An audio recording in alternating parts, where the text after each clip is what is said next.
Welcome back to Sour Grapes Movie Reviews. Today we are going to watch and recap Automata.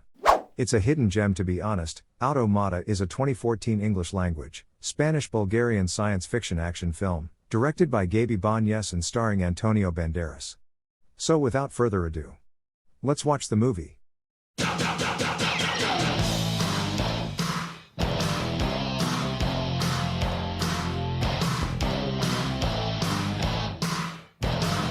Earth has lost 99% of the world's population to solar flares.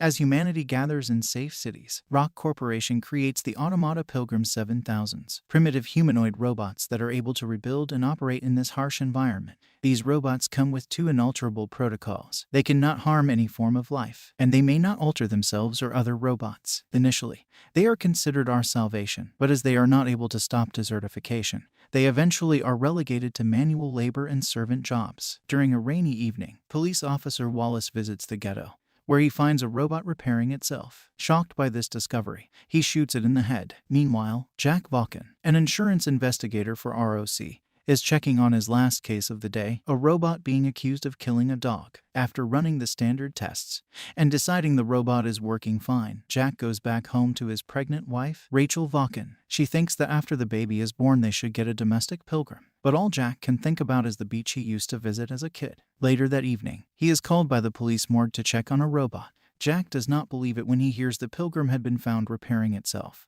But the forensic technician opens it up and shows him it has been heavily modified. It is a very sophisticated job that could have only been made by a clocksmith. The technician gives Jack the robot's kernel and tells him that judging by what was found next to it, the unit was altered to smuggle tools and small parts. She also points out this unit is lacking the second protocol, which is impossible. The next day, he reports his findings to his boss Robert Bold, who does not believe in the possibility of a robot without the second protocol either. Jack says he is burned out and wants to be transferred to the coast.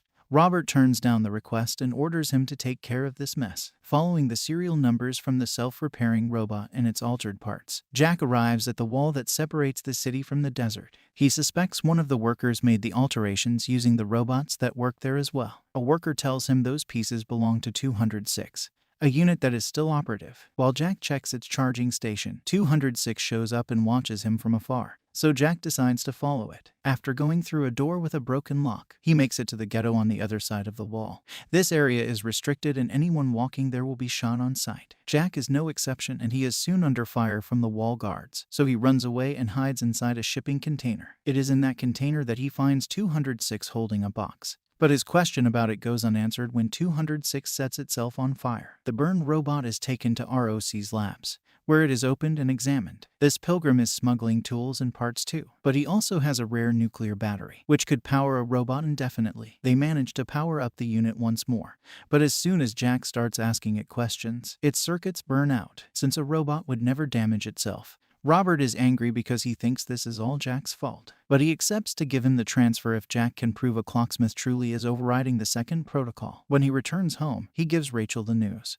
but she rejects the idea and asks him to leave him alone. Jack decides to visit the area where the first robot had been shot, and when looking around, he finds a hidden bag with another nuclear battery in it. The next day, he meets with Wallace and his partner Ellis to ask him about what he had seen that day. Wallace accepts to help Jack find the clocksmith in the ghetto, in exchange for splitting the proceeds of the battery on the black market. Together they visit a red lighthouse where they meet Cleo, a robot that has been modified to have intimacy with humans. She is capable of causing pain if that is part of her client's wishes for pleasure. Freaked out, Wallace shoots Cleo and exits the building, where Jack scolds him for what he did. Wallace says it was on purpose because now Jack can wait for Cleo to be taken to the clocksmith and follow them. Then he threatens him with a knife, reminding him he wants the promised money before leaving. Jack sticks to Wallace's plan and follows Cleo's owner to the place that does her repairs. There he meets Dr. Susan Duper, who claims not to be the one that altered Cleo. Jack leaves the burned robot's kernel with her and tells her that if she can discover who modified it, he will give her his nuclear battery. When he gets home, he sends Robert a report of what he has learned so far, but the message is intercepted by by ROC. The report reaches Chief of Security Vernon Conway and he takes it to the CEO, Dominic Hawk. Hawk orders Conway to take care of it. Moments later, Jack receives 2 messages, one from Rock telling him the case has been closed and he should return the Colonel, the other one from Duper informing him she has found something. Jack goes to see her at her lab, where he finds Cleo repairing herself thanks to Duper having combined the shot Colonel with hers. Their talk is suddenly interrupted by the arrival of 2 kids that shoot Duper and go after Jack as well. He runs and escapes through the back door. Outside, he jumps inside a car thinking it is his cabbie. But Cleo is actually the one at the wheel. She drives away as another car keeps hitting them, and even begins shooting at them. Eventually, they make it to the desert, where both cars crash when they hit a maze of stanchions. The henchmen are killed, and Jack gets hurt. In the morning, Jack regains consciousness and asks Cleo for help. She leaves after hearing him. She comes back a few hours later, though, and has brought 3 other altered robots with her. Together they put Jack on a car seat that they drag through the desert while they cross it. Jack tries to order them to take him back to the city, to which they respond it is impossible and they are going to a safer place instead, seeing as these robots will not follow human orders. Jack tries to leave on his own, but the robots follow him to protect him since they still have the first protocol. When Jack passes out again, they put him back on the chair, feed him worms, and even build a condenser to gather water for him to drink. Jack discovers the robots have salvaged many things from the cars, including the nuclear battery. Back in the city, Rachel's water has broken so she is leaving for the hospital. At ROC's, Hawk and Conway are talking to Robert, telling him Jack is to be blamed for a new wave of altered robots. Robert does not believe this. He still thinks Jack is loyal to the company. In the desert, Jack asks Cleo for the bag of salvaged items. He finds a flare gun, which he keeps to himself, and his pager, which he uses to send Robert a message before the battery dies. Robert sees the message and sends Wallace to retrieve Jack. Wallace and Ellis drive to the desert and Jack sees their car from afar, thinking they're here to rescue him. He shoots his flare gun to indicate his location before asking the robots to stop walking, even hitting one to get it to shut up. The police officers soon catch up with them, but Jack is hit by Wallace as soon as he gets off the car. When he grabs the nuclear battery and gives it to Ellis,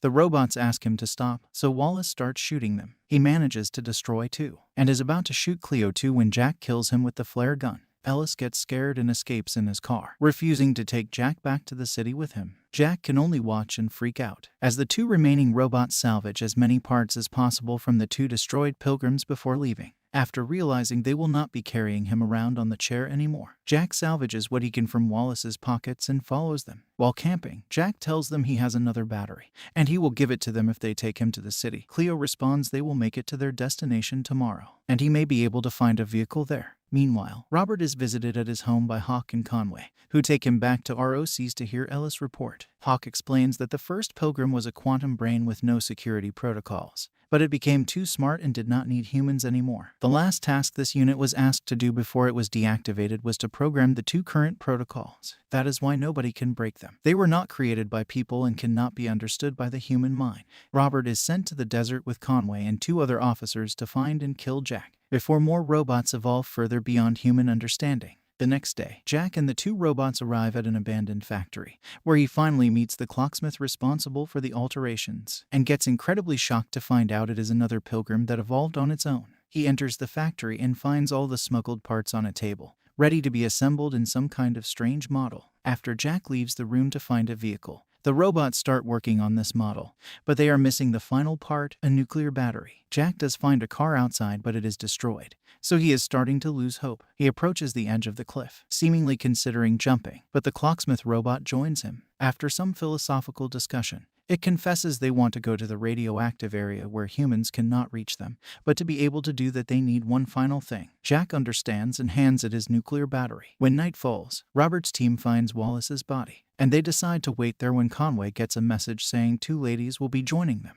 Another car arrives a few hours later, bringing Rachel and her newborn daughter. Robert is upset by this and he refuses to use Rachel as bait. When Conway stops him from going back, Robert shoots him on the shoulder and gets shot in return. After drinking and dancing with Cleo, Jack watches the pilgrims finish their creation. By using the nuclear battery, they give life to some sort of animal-like robot. He falls asleep afterward, only to be woken up the next morning by the sound of an engine. The robots have repaired the car for him, so Jack uses it to leave after thanking them and wishing them goodbye. However, he needs to stop the car midway to throw up. and that's when he notices scavenger birds flying around, which allows him to find Robert. Before dying in his arms, he accuses Jack of betrayal and tells him they have Rachel. Conway and his team make it to the abandoned factory and open fire on the robots, which makes one of the pilgrims jump off the cliff. When the clocksmith pilgrim refuses to follow orders, Conway shoots it before retrieving its kernel, and he is about to destroy Cleo as well when Jack suddenly arrives in the car. They open fire on him, but he keeps driving ahead as Rachel steals a knife from her captor and stabs him with it, allowing her to escape. Jack manages to hit 2 of the men with the car, and shoots a third with the shotgun he grabs from one of the bodies, then runs inside the factory while Conway is distracted by the animal-like robot. Conway enters the factory too and finds Jack on the highest area. After accusing Jack of betraying his own people, he points his shotgun at him to kill him, but the animal-like robot arrives and pushes him off the cliff. Jack picks up his own shotgun, thinking he may have to defend himself from it, but they are interrupted by Rachel and the baby. The couple reunites while Cleo watches them. When she dares to touch the baby, her gentle fingers cause her to stop crying. Jack helps Cleo and the animal-like robot reach the other side of the cliff. After saying her goodbyes to her, he and his family leave in the car. They eventually make it to the coast, where Jack regains his hope for a bright future. Thanks for watching, and I hope you enjoyed the movie recap. Please don't forget to hit the like and subscribe button. And as always, stay blessed and may the force be with you.